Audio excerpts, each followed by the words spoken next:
It all started when James Harden requested a trade from the Rockets in the 2021 NBA season, and from there, the rebuild for the Houston Rockets began.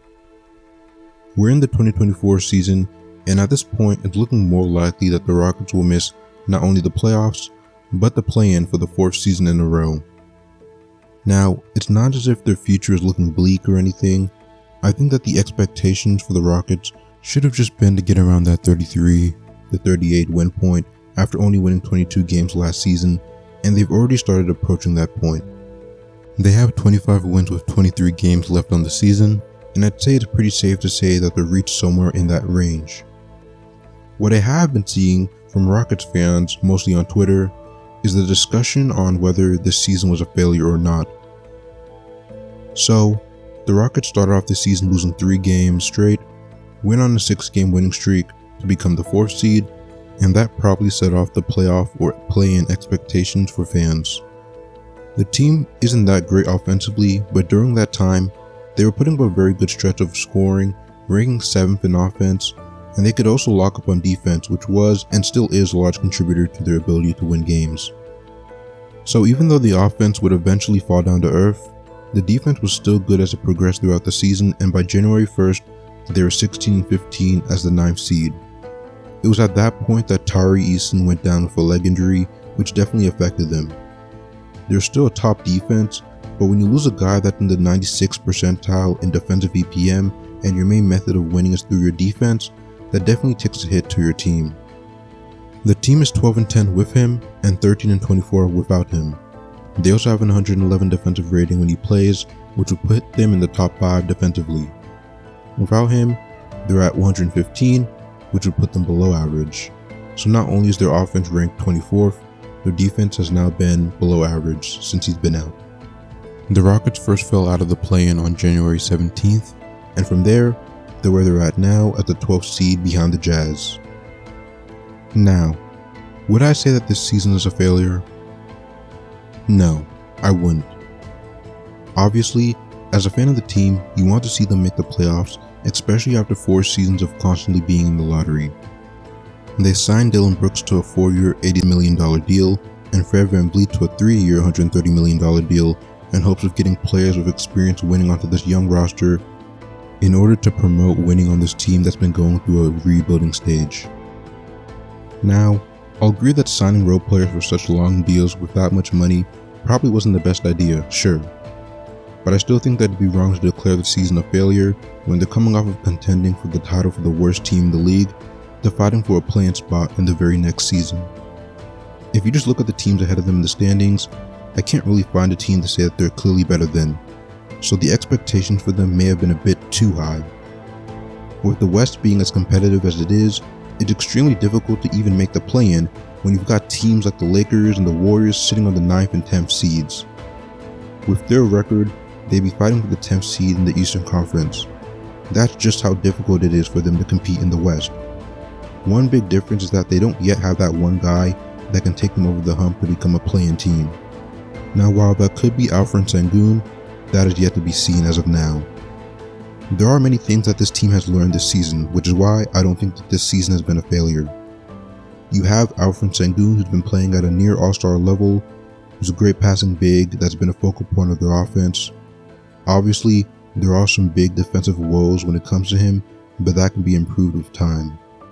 With Jabari Smith Jr., while he may not have necessarily panned out how you may have hoped so far compared to his counterparts, his shooting has shown improvement, he's shown versatility as a defender, and has improved his rebounding as well.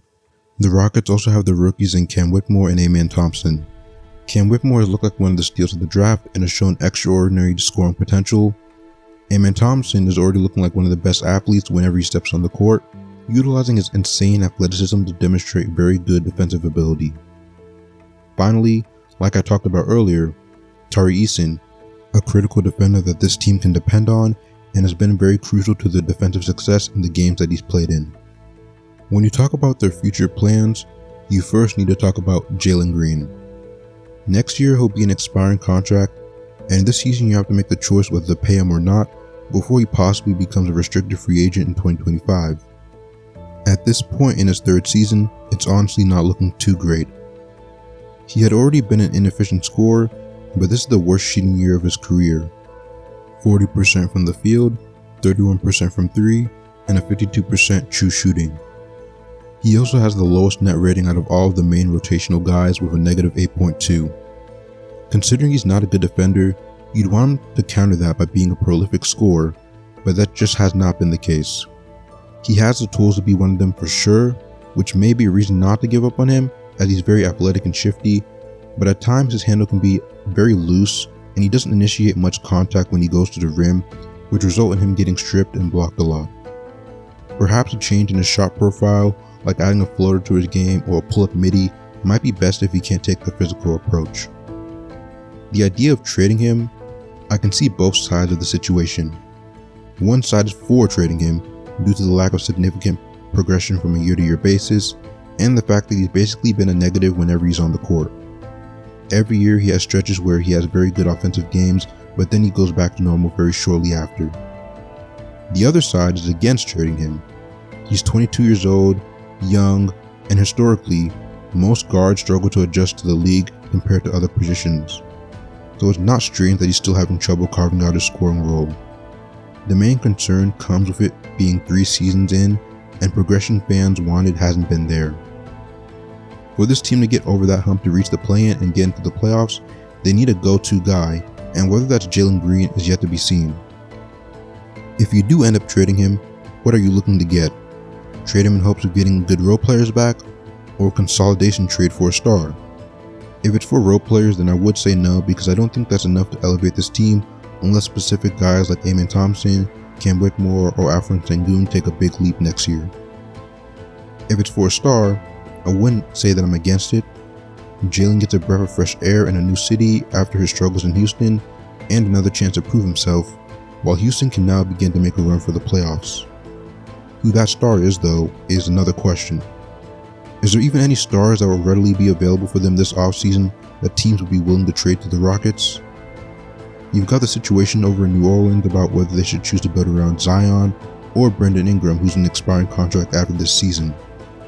However, I just don't think that the Pelicans, who are playoff contenders right now, would be willing to take the risk of Jaylen Green.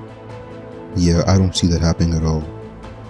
With Lauri Markkanen, I find the Jazz more likely to look to pair him up with a star rather than trading him themselves. They found a breakout star in him, and I think they'll be more prone to build around him rather than to trade him so soon. Maybe they'll be willing to package Jaylen Green in a trade for Mikal Bridges, which could involve them returning some of the Nets picks back to them, a trade in which they don't necessarily have to give much of their own personal assets. Whether it's too soon to trade him or not, you can look at some of the previous examples of top picks getting traded after only a few seasons. Marvin Bagley was picked 2nd, and he spent 4 seasons in Sacramento. Josh Jackson, picked 4th, was in Phoenix for 2 seasons. James Wiseman was the 2nd pick and was only a Warrior for 2 seasons. So a top pick getting traded isn't an uncommon thing once the rookie contract starts to come to an end. It's up to the organization to decide whether to ride it out with that player or to move on. So, as much as some Rockets fans may hate to hear, it might be worth giving him one last shot. Unless there's a clear star available, which I don't think there will be one that they'll be able to trade for, it's more worth keeping him. I don't think he currently has the market to get you anything sufficient anyways. Pick up his team option in the offseason, give him one more season to gauge his ability into the deadline, and then decide whether he fits the team's current structure at the time. In this season, the Rockets will likely lose their first round pick unless the lottery favors them and they move into the top 4 where it's protected. But they do have the Nets pick, which they can use to add more depth to the roster. They mainly need to get some shooting onto the team since they're very inefficient when it comes to shooting, and then look to develop their players even more in the 2025 season as it progresses in hopes of clinching a top 10 seed. If you have any thoughts on the Rockets and what they should do, leave them down below, subscribe, and I'll see you in the next video. Later.